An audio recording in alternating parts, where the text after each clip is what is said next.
Karl Marx, o materialismo histórico dialético e o comunismo. A tarefa principal da filosofia, segundo Marx, a filosofia a serviço da história, é a tarefa de desmascarar a alienação do ser humano, a alienação que pode se dar de duas maneiras, na religião ou no trabalho. Na religião é quando a sociedade classista, a sociedade de classes, ela proíbe e impede o desenvolvimento e realização da própria humanidade, e aí os seres humanos começam a alienar o seu ser e começam a projetar o seu ser em um Deus imaginário para satisfazer suas aspirações.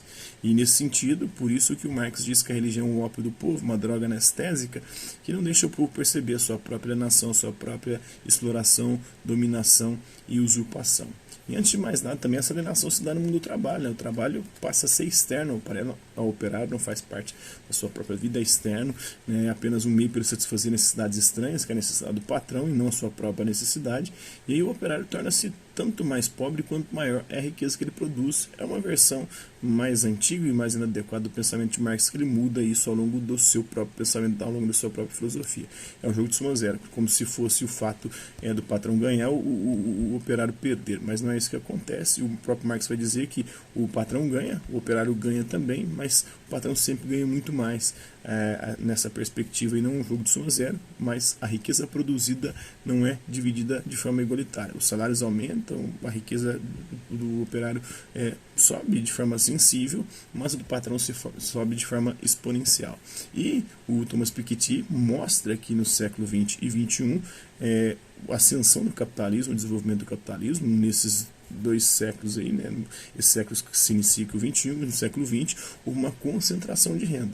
Então, houve uma perca, de fato, de poder de compra à medida que o tempo foi passando por conta da inflação, enquanto os ricos ficaram cada vez mais ricos. E o pobre não ficou mais pobre, mas também não ficou miserável, né? O Steven Pinker vai mostrar na sua obra como a miséria diminuiu e as condições de vida melhoraram desde o iluminismo para o ser humano, para a humanidade. Mas o Thomas Piketty, ele mostra que houve mudanças, sim, e uma concentração de renda maior, onde 1% da população mundial hoje concentra mais de 50% da riqueza produzida, enquanto 99% da população mundial tem que dividir o resto, né, as migalhas. E aí, nesse sentido, há sim uma diminuição da riqueza, né? O pobre, quanto maior a riqueza que ele produz, né, menos ele recebe, ele torna-se mais pobre cada vez, né, à medida que o tempo vai passando, pelo menos no século XX e XXI, segundo mostrou o Piketty. Então, a verdadeira filosofia é, por isso, um materialismo histórico. O que é o materialismo histórico? Não é a consciência dos seres humanos que determina o seu ser, mas, ao contrário, o seu ser social, as condições materiais, que determinam nossa consciência, a nossa maneira de pensar. Então, a verdadeira história é a história dos indivíduos reais, da sua ação para poder transformar a natureza e de suas condições também naturais, né? E as condições principalmente materiais. Ele vai falar da estrutura, de como funciona a sociedade. A sociedade tem uma estrutura econômica, que é a base da sociedade, que é o modo de produção da vida material, e ela condiciona, a estrutura ela determina, condiciona e influencia o funcionamento da superestrutura, que é o campo das ideologias, a superestrutura ideológica, né, como processo social, político, espiritual da vida, como direito, a moral, a filosofia, a arte, a religião, a educação, tudo passa a funcionar a própria política de acordo com a estrutura da sociedade e o sistema econômico. Por exemplo, no capitalismo, toda a superestrutura passa a funcionar de acordo com a lógica do capital. O processo social é o processo político, o Estado passa a ser comandado por quem tem poder econômico, espiritual, né, a vida religiosa, né, a moral passa a ser comprada, né, é o dinheiro que manda. A filosofia também, muitos filósofos aí são liberais, neoliberais, e defendem pautas liberais de acordo com o sistema capitalista. A própria arte passa a ser uma mercadoria, a religião também passa a ser mercantilizada, a fé, a graça de Deus passa a ser vendida nos templos. Então, o materialismo histórico é também um materialismo dialético, de luta de classes, né?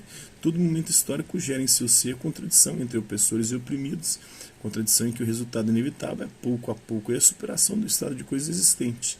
A história de toda a sociedade é sempre a história da luta de classes, e a época atual mostra o antagonismo fundamental entre a burguesia, segundo Marx, né, que é a classe dos modernos capitalistas, surgida de dentro da sociedade feudal, era sua contradição e a superou, segundo Marx, e o proletariado, que é a classe dos assalariados modernos.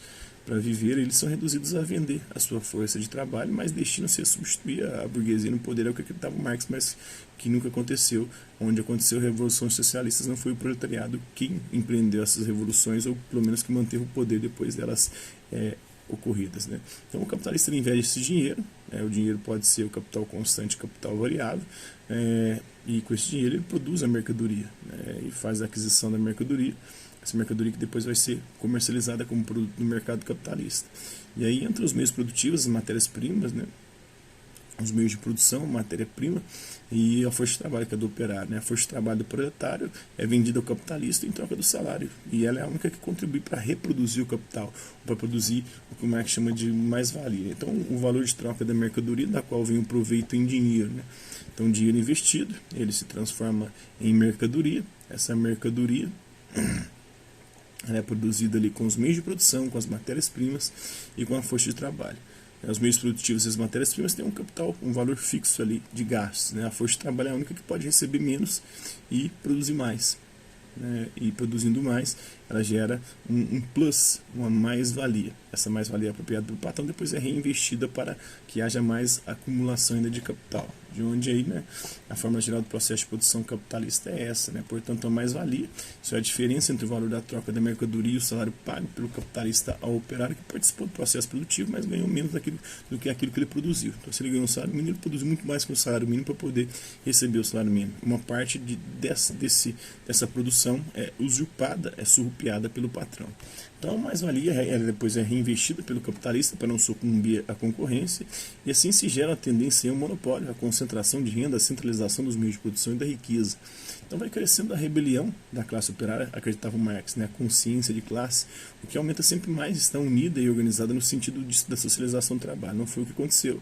A classe operária está sempre muito desorganizada, às vezes dá, mas nunca um processo que consiga fazer uma revolução tal qual preconizada pelo Marx. Aconteceram revoluções socialistas, comunistas, mas que não, de alguma forma, compreenderam ou empreenderam tudo aquilo que Marx havia previsto na sua teoria.